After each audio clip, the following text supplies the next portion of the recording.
हरियन नमस्कार बच्चों। I hope 12th commerce का स्टैटिस्टिक्स का पेपर बहुत अच्छा गया होगा।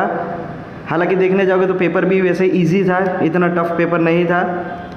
So without wasting any time मैं यहाँ पे इस वीडियो में आपको सेक्शन 1 का पूरा सॉल्यूशन प्रोवाइड करने जा रहा हूँ। पहला क्वेश्चन देख सकते हो, which average is consider as the best average in construction of index number but obvious option number D geometric mean. What weight is assigned, यहाँ पे देखना weight is assigned as an expenditure for the formula of Pasch's index number। तो यहाँ पे option C is your correct, P0Q1। Let us move on to the third question। What is the value of R if all the points plotted in a scattered diagram lie on a single line only? Straightforward question, answer हो जाएगा option B 1 या फिर -1। Rank correlation coefficient अगर sigma D square 0 है तो यानी कि R equals to 1 minus 6 sigma D square upon n into N square minus 1, जिसमें सिग्मा डी स्क्वायर 0 यानी ये पूरा 0 हो जाएगा, सिर्फ बचेगा 1 यानी R की वैल्यू हो जाएगी 1 which is option number C. y equals to fifth question, B Y X if the regression line दिया हुआ है 2x plus 3y minus 50 equals to 0। अगर आप इसको सॉल्व करोगे तो 2x plus 3y equals to 50 हो जाएगा, 3y equals to 50 minus 2x हो जाएगा और y इक्वल्स टू क्या हो जाएगा 50 अपॉन 3 माइनस 2 अपॉन 3x। और अगर इसको हम रिग्रेशन लाइन के साथ कंपेयर करें y is equals to a plus B X के साथ, जिसमें b हमारा यहाँ पे, तो यहाँ पे अगर आप देखोगे तो -2/3 इज योर करेक्ट, यानी कि option number C is your correct answer. If r equals to 0.8 है, total variation is dependent variable, can be explain by regression model. Okay, कुछ भी नहीं था, यहाँ पे r इक्वल्स टू 0.8 है तो इसका r स्क्वायर हो जाएगा 0.8 का मतलब हो जाएगा 0.64। इसको परसेंटेज निकालना है तो multiply by 100 which is equals to 64%। Option number B is your correct. Which component of the time series is impossible to predict but obvious random component. Which method of finding trend is best to estimate the effect of repetitive short-term variation? Method of moving average. Straightforward question. Okay, let us move on to question number 9. P of A intersection A complement। अगर देखोगे यहाँ पे Venn diagram से तो ये मेरा A है, बाहर का A कॉम्प्लीमेंट है और ये A है, उसका इंटरसेक्शन पूछा है तो वो तो पॉसिबल ही नहीं है, होने ही नहीं वाला है, तो ये आंसर है B 0।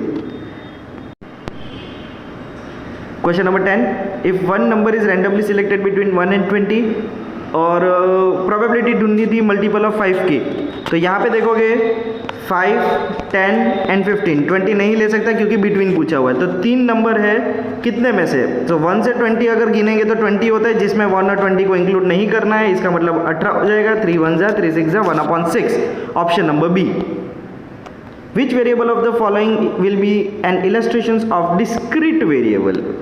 Straightforward, ये भी option D, birth year of a student. For which values of x, यहाँ पे देखो n इक्वल्स टू 4 दिया हुआ है, p इक्वल्स टू 1/2 है, बिकम्स मैक्सिमम कब होगा, तो आप अगर लॉजिकली सोचोगे x की वैल्यू अगर या तो 0 1 2 3 या तो 4 हम अगर पुटअप करोगे तो आप देख सकते हो यहाँ पे 2 जो है वो ऐसा पॉइंट है जहाँ पे वो मैक्सिमम हो जाएगा, यानी कि x की value 2 will be your answer. The binomial distribution is mean दिया हुआ है 5, वेरिएंस दिया हुआ है 10/7। What will be the type of distribution, तो मीन का मतलब हो गया आपका NP which is equals to 5। Variance दिया हुआ है, variance which is nothing but NPQ which is equals to 10/7। इसमें NP की अगर मैं वैल्यू पुटअप करूंगा तो 4 रखता हूं तो Q की वैल्यू आएगी 10/35। अगर Q 10/35 है तो इस हिसाब से मेरा P आ जाएगा 25/35। और जब कभी भी P की वैल्यू Q से बड़ी होती है तो ये हो जाता है नेगेटिवली स्क्यूड, तो इसका मतलब option number B is your correct, negatively skewed. Okay, let us move on to question number 14। What is the total area under the normal curve, but obvious C option 1 आ जाएगा। Normal distribution 99% चाहिए, तो यानी कि mu plus और minus 2.575 sigma, option number D is your correct. Question number 16, which of the following is an approximate value पूछा था यहाँ पे of quartile deviation for a standard normal variable, तो ऑप्शन आ जाएगा option B 2/3। Okay, 17, what is the modulus form of 0.3 Neighborhood of 3, option B is your correct. Modulus of x minus 3 less than 0.3. 18th question. x tends to minus 2 of 18 का निकालना था, तो answer भी 18 हो जाएगा. Option C is your correct. y equals to C X plus D, y is equals to C X plus D, इसका derivative निकालना था, तो डेरिवेटिव निकलेगा dy by D X is equals to यहाँ से हो जाएगा सिर्फ c, यानी कि option A is your correct.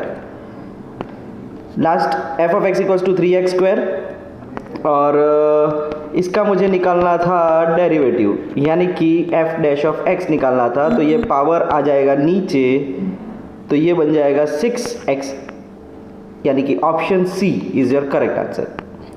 I hope सभी के MCQs करेक्ट होंगे, और बाकी ये वीडियो जितना हो सके अपने फ्रेंड्स तक आप शेयर कर दीजिए, वीडियो को लाइक भी कर दीजिए और चैनल को सब्सक्राइब भी कर दीजिए. तब तक के लिए बाय बाय.